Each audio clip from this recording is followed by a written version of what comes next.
Hi, I'm Belinda Fenty. And I'm Pauline Nakiria. Welcome to Let's React podcast, the podcast that amplifies the voices of artists from underrepresented backgrounds in the UK and beyond. Yeah, we'll share our experiences, the highs, the lows, and everything in between.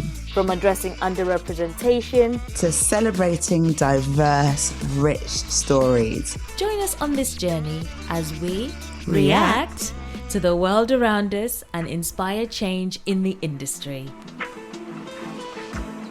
Welcome to an episode of Let's React podcast. My name is Pauline Nakiria and I am one of the co-hosts. The wonderful Belinda is not with us today. I am soloing on this. What I'm doing today is just talking about what's upcoming in our next few episodes and in the coming weeks, the topics basically that we will be covering. And I thought I'd just also look at some of the highlights from awards going on at the moment too. So anyway, whether you're an actor, whether you're a filmmaker, whether you just love the craft of creativity and art, we can pick up the conversation when Belinda gets back. One of the topics that we will be looking at will be looking at Asian excellence. So breaking the stereotypes. I guess why this topic? I feel like with representation of Asian actors, filmmakers, is forever is forever evolving as much as it is for us as Black creatives. But I'm sure they're also still going through a couple of barriers in the industry as well. But we saw amazing successful productions like Beef on Netflix, the film Past Lives, which we've also talked about on this show, as well as on the Real Happy Hour podcast as well. And that also just proves that diverse and deeply personal storytelling resonates globally. So yeah, but what we'll cover is how, Asian-led films, TV series, even theatre, is redefining the genre, the entertainment industry, as much as anything else, and what the importance is of addressing these stereotypes. And I suppose even like one of my, favorite films in the last couple of years has been Crazy Rich Asians. That was an amazing film too. I loved that. And when you think of Michelle Yeoh and her Oscar win with Everything Everywhere All at Once, that was an amazing film. If you haven't seen it, I would recommend it. Another spotlight or another topic we'll be talking about is Nollywood. Yes, Nollywood. So why not Nollywood? So we want to talk about Nollywood, because Nollywood is one of the biggest film industries in the world, and yet it's often overlooked, I feel. And I feel like Amazon and Netflix are starting to embrace African storytelling because more Nollywood films as well are getting international recognition and distribution, and streaming platforms are opening up the doors to Nollywood too. Like, for example, Lionheart, which is a Nigerian original film. Yeah. The next thing that we'll be also looking at is festival season. So what makes a film stand out? For example, at festivals like the big ones, Sundance, TIFF, Cannes as well. And how these festivals also set the tone for the awards that are happening right now, which I'll talk about at the end.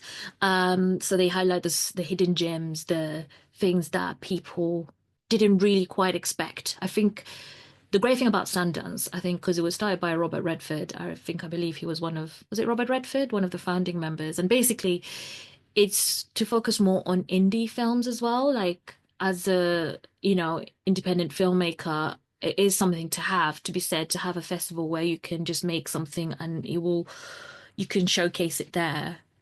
But what makes a film festival worthy?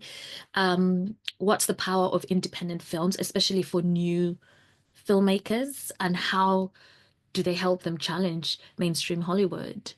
So what's the joy about having independent films that allow you to be creative as a filmmaker? So that's something we would love to talk about. I mean, you all know that Belinda and I made a short film based on a poem that Belinda wrote. And even though it was a short film, like, we want to do more. And it's been nice to have festivals recognize the film, and so it's working on that. And how can we continue to build on that success without being pushed into a bracket? When you think about writers like Barry Jenkins, who wrote Moonlight, and yeah, but that's what I mean. Like, I feel like independent films also help put a lot of creatives who wouldn't normally be in the spotlight. Then there's also thinking about romance in representation, or representation in romance. I think it works both ways, but we always see romantic films, and they always have Black people playing the best friend, or it has to be a biopic or something. Anyway, or it's comedy. It never is like something serious. So, like, if you think about films like Past Lives, if you think about films like Rye Lane, they're all just your everyday storytelling, but there's stories featuring Asian and Black people who live their everyday lives without having to be fitting into a stereotype. And that is something that I think is valuable and important to recognize. Yeah, it's nice when there's thing about romance in representation, and being able to see that representation and not just being a stereotype to fit a narrative or the mainstream, basically. We also have to talk about the cultures, how they approach romance, and what the representation of the idea of that romance is, because the way the West represent romance is not the same way that you know we have in other cultures. And then thinking about South Asian theatre, I mean, I know we're talking about East Asian art as well, films especially, but anyway, South Asian theatre. So obviously that comes under with Bollywood and all these things. Bollywood is one of the biggest film industries in the world because they're churning out films every day, every day, every day. But in terms of South Asian theatre as well, there's been an impact. I mean, how you can use theatre to make an impact on people's lives. When you think about plays like East is East and turn into a film, when you think about The Father and the Assassin last year, like, covering identity, covering heritage, covering the generational struggles that we all go through. And I work for Kamala Collective. We had Lisa Ghazi on here a few episodes ago, but talking about how the impact that that creates is amazing. And, playwrights like Tanika Gupta, I got the wonderful opportunity to meet her at an awards ceremony last year through Kamala Collective. And it was nice to see that work that she'd done at the National. Yeah, and we also have at the National Theatre, the new National Theatre's artistic director is Indu Rubasingham. So yeah, it's nice to have that diversity. Yeah, in terms of like representation, especially in South Asian theatre. And then we're looking at Afrofuturism on screen. And this is in terms of like, so the Black and African influences that it's having on theatre and the global cultural movement that we're experiencing. Like, for example, Black Panther created this whole cultural movement in regards to how people see Africa. And stereotypes aside, and when you think about that song Live Aid, when you think about Live Aid and how much of that has really helped how people see Africa. But when you think about how Black Panther helped to change that narrative and show people that Africa is so much more than just the stereotype that you see about drought, about all these things, the negative influences that you see, but there's also positives. Just like the West has negatives, there's also positives, okay? But that's what I mean about the culture movement, about understanding the cultures and how the extent of what that is. And when you think about the Caribbean too, like there's those influences to, dance hall, there's reggae, there's the carnival, Notting Hill Carnival that we have every year. We get a bank holiday for that. Come on, people.